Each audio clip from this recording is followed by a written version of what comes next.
Bismillahirrahmanirrahim. Assalamualaikum warahmatullahi wabarakatuh.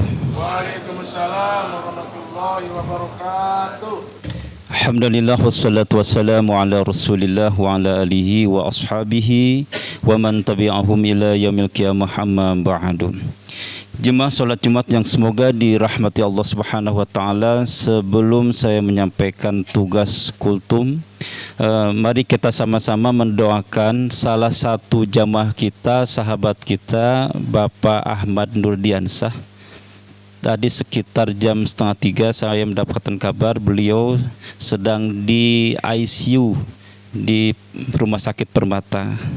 Mudah-mudahan beliau diberikan kesembuhan oleh Allah Subhanahu wa taala, diangkat sakitnya, diganti dengan kesembuhan yang sempurna tanpa meninggalkan bekas. Ala hariniyatil madhkurah. Al-Fatihah. A'udzubillahi minasyaitonir rajim. Bismillahirrahmanirrahim. Alhamdulillahirabbil alamin. Ar-Rahmanir-Rahim. Maliki yaumiddin.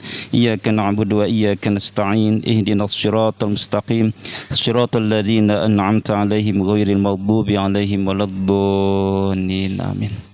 Jemaah yang semoga dimuliakan Allah Subhanahu wa taala, dalam kitab Ibnu Majah, sebuah hadis yang diriwayatkan oleh Tolha, nomor hadis 3925, dikisahkan ada dua orang sahabat yang baru masuk Islam.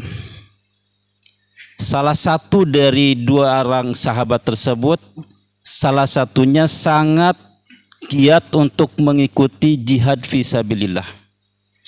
Lalu yang satunya tidak ikut jihad. Orang yang sangat semangat dalam jihad tersebut ikut peperangan dan gugur sebagai syuhada dalam peperangan tersebut. Sementara seorang sahabat yang satunya lagi masih diberikan kesempatan oleh Allah untuk panjang usia sampai tahun berikutnya. Sampai di sini sahabat Tolha bermimpi, di samping kiri kanannya itu ada dua orang sahabat tadi yang meninggal dunia. Sahabat yang satu yang meninggal ketika perang menjadi seorang syahid, syuhada. Yang satu lagi meninggal di tahun berikutnya karena sakit tanpa mengikuti peperangan. Ternyata si dua orang sahabat ini dengan Tolha bertiga sedang ada di depan pintu surga. Ini hadisnya sahih. Lalu ada panggilan dari malaikat dari dalam surga itu, wahai pemuda yang telah meninggal di tahun berikutnya, masuklah pemuda yang meninggal belakangan. Setelah itu dipanggil lagi, wahai pemuda yang meninggal karena mati syahid. Yang belakangnya baru masuk orang yang mati syahid. Lalu malaikat bilang, wahai Tolha, kamu kembali ke asal kamu dan karena kamu belum waktunya. Ketika bangun, Tolha merasa kaget dan diceritakan kepada para sahabat lainnya. Sehingga cerita ini sampailah ke telinga baginda Rasulullah Sallallahu Alaihi Wasallam. Lalu ditanya, ada apa? Lalu Tolha bercerita bahwa kenapa seorang sahabat yang mati syahid masuk surganya belakangan, sementara sahabat yang satunya lagi yang meninggal karena sakit, bukan karena mati syahid, malah masuk surga duluan. Lalu Nabi bertanya, bukankah sahabat yang kedua ini yang mati belakangan dikarenakan sakit ini setelah merasakan hidup 1 tahun berikutnya? Betul. Bukankah si sahabat yang meninggal kedua ini telah mengalami bulan Ramadan? Betul. Bukankah si sahabat ini telah sholat ini dan ibadah itu di bulan di Ramadan tersebut? Betul. Maka perbedaan antara orang yang mati syahid tidak mengalami Ramadan dengan orang yang mati bukan syahid tetapi mengalami bulan Ramadan, jaraknya bagaikan langit dan bumi. Itu kata Rasulullah Sallallahu Alaihi Wasallam. Ini artinya jemaah yang semoga dimuliakan Allah, betapa dahsyatnya, bahagianya orang yang mengalami bulan suci Ramadan baru 1 kali. Kita tanyakan pada diri kita, kita sudah berapa kali mengalami bulan suci Ramadan? Yang usianya sudah 60, yang usianya sudah 70, yang baru 20 pasti sudah mengalami berkali-kali bahkan berpuluh-puluh kali bulan suci Ramadan. Harusnya lebih baik lagi dari laki-laki yang tadi yang hanya mengalami 1 kali bulan suci Ramadan. Hanya itu saja sampai masuk surga duluan, yang mati syahid belakangan. Ternyata orang yang mati syahid dibandingkan dengan orang yang mengalami bulan suci Ramadan, Ramadannya adalah Ramadan yang berkualitas. Sekarang tanyakan kepada diri kita, apakah Ramadan kita sudah berkualitas?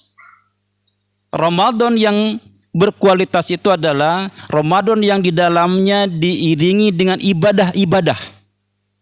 Sebagaimana yang disampaikan oleh para ulama, oleh bahkan baginda Rasulullah SAW, banyak kebaikan-kebaikan yang harusnya kita melakukan itu di dalam bulan suci Ramadan. Di antaranya apa? Tilawatil Quran, i'tikaf, salat tarawih. Bahkan jemaah yang semoga dimuliakan Allah Subhanahu wa taala, ada satu kegiatan yang ini hanya makan dan minum. Hanya makan dan minum saja, ini membuat seseorang bisa masuk ke dalam surga dan membuat seseorang diampuni semua dosanya, yaitu kegiatan makan sahur. Nah, sering kita salah dalam mengartikan kata-kata sahur. Jadi ada sahur, ada suhur, ada as-sahar. Jadi di harokatnya fathah, sahar. Ada sahar, ada sahur, ada suhur. Ini berbeda. Apa itu? Kalau sahar itu adalah rentang waktu sekitar 30 menit menjelang azan subuh. Sekitar 30 menit, kalau di zaman Rasulullah itu sekitar membaca Al-Quran 50 ayat. Kurang lebih 30 menit. Berarti kalau azan subuhnya sekarang itu jam 4:42. Berarti sudah masuk waktu sahar itu adalah jam 4:12. Gitu ya. Nah, karena 30 menit waktu sahar, bukan sahur, namanya sahar. Jadi sahar itu rentang waktu sekitar 30 menit menjelang masuk waktu subuh atau fajar shidik. Yang sesungguhnya begitu masuk fajar shidik itu disebutlah imsak. Yang kalau kita di Indonesia imsak itu 10 menit sebelum subuh. Padahal mungkin boleh ditanya nanti kepada para ustadz, ada Ustadz Ahmad di sini. Pengertian som itu as-saum wa al-imsak, kan gitu ya. Som itu adalah al-imsak. Som itu adalah menahan makan dan minum dan segala sesuatu yang membatalkan puasa dari sejak terbitnya fajar shidik sampai terbenamnya matahari. Itu saum. Saum itu sama dengan imsak. Berarti imsak itu adalah menahan diri dari semua yang membatalkan makan dan minum dari mulai sejak terbitnya fajar shidik sampai terbenamnya matahari. Itulah imsak. Imsak yang sesungguhnya. Tapi di Indonesia imsak itu berubah, pindah waktunya menjadi 10 menit sebelum waktu sholat subuh. Padahal kalau akan itu kan peringatan, jangan sampai lagi makan rendang, lagi makan kolak plus makan es buah, tiba-tiba dikumandangkan azan, kan begitu. Jangan sampai tiba-tiba ngerem mendadak, maka dikasihlah peringatan. Di Indonesia disebut imsak, padahal sebetulnya bukan imsak. Karena imsak sesungguhnya adalah ketika sudah dikumandangkan azan subuh. Kalau sekedar peringatan, mungkin bahasa Arab itu adalah tanbih, peringatan. Sebentar lagi akan masuk waktu imsak. Nah, kembali ke masalah sahar. Sahar itu adalah sekitar 30 menit menjelang sholat subuh. Lalu suhur adalah makanan dan minuman yang disantap ketika di waktu sahar. Sahur adalah aktivitas yang dilakukan di waktu sahar. Sahur. Apa aktivitas yang disebut dengan sahur itu? Pertama, makan dan minum. Yang kedua, harusnya sholat sunnah. Nabi itu kalau habis makan di waktu sahar, disebut sahur, sholat sunnah. Dilanjutkan dengan tilawatil Quran. Dilanjutkan dengan memperbanyak istighfar. Paling tidak ada 4 amalan yang dilakukan di waktu sahar yang disebut dengan sahur. Yang kalau kita disebutnya adalah makan sahur.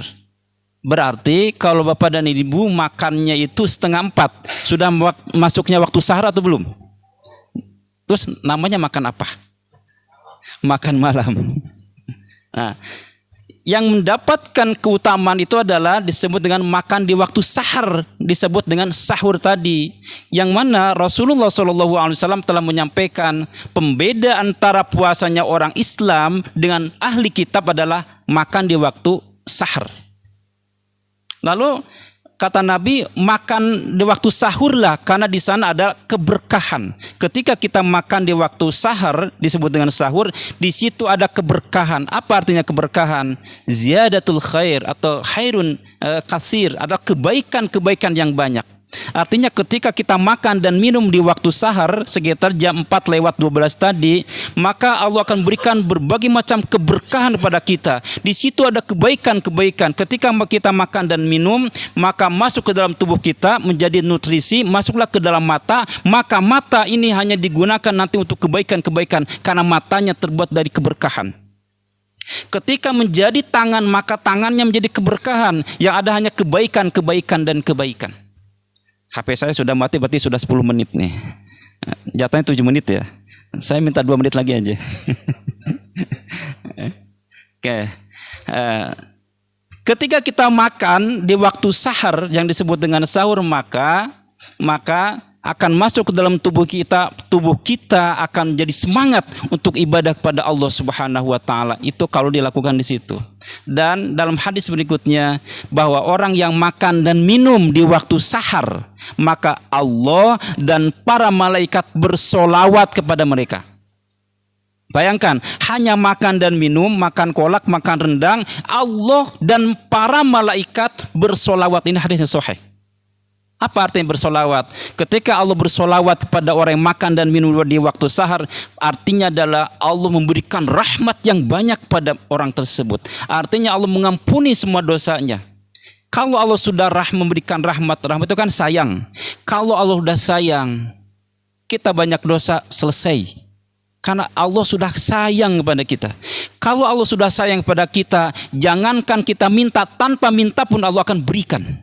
Artinya ketika kita makan sahur di waktu sahur tadi, perbanyak berdoa, maka di situ Allah akan kabulkan semua permintaan kita. Ketika kita makan sahur di situ, maka Allah akan ampunkan semua dosa-dosa kita dan Allah akan berikan keberkahan-keberkahan pada kita. Pun malaikat bersolawat pada kita.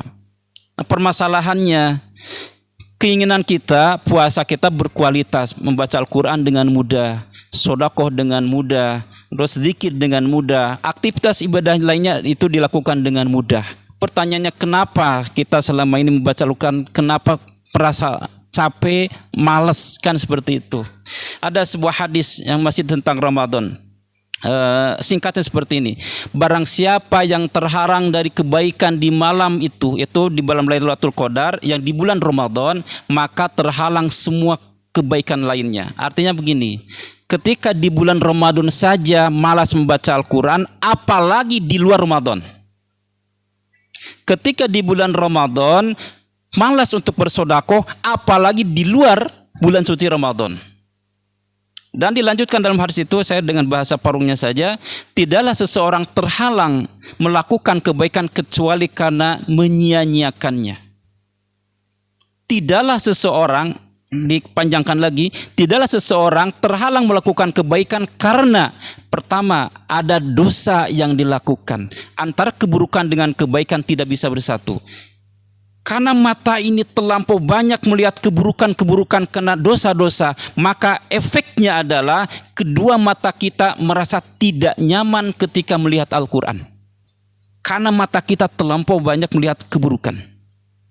Ketika lisan kita terlampau banyak mengeluarkan kata-kata yang kotor, efeknya adalah lisan kita tidak nyaman membaca Al-Quran. Efeknya adalah lisan kita hanya mengeluarkan kata-kata yang kotor. Yang pertama karena dosa. Yang kedua karena ada harta haram yang masuk ke dalam tubuh kita. Ketika ada harta riba masuk ke dalam tubuh kita, jadilah mata. Maka mata terbuat dari barang yang haram, maka sesuatu yang haram tidak nyaman digunakan untuk melakukan kebaikan. Efeknya adalah mata tidak nyaman untuk tilawatil Quran. Dan yang ketiga dikarenakan karena hubbud dunya, cinta dunia, alhaakumut takasur, yang telah melalaikan kepada kita adalah at-takasur, memperbanyak harta, cinta dunia. Billahi fi sabil haq. Wassalamualaikum warahmatullahi wabarakatuh.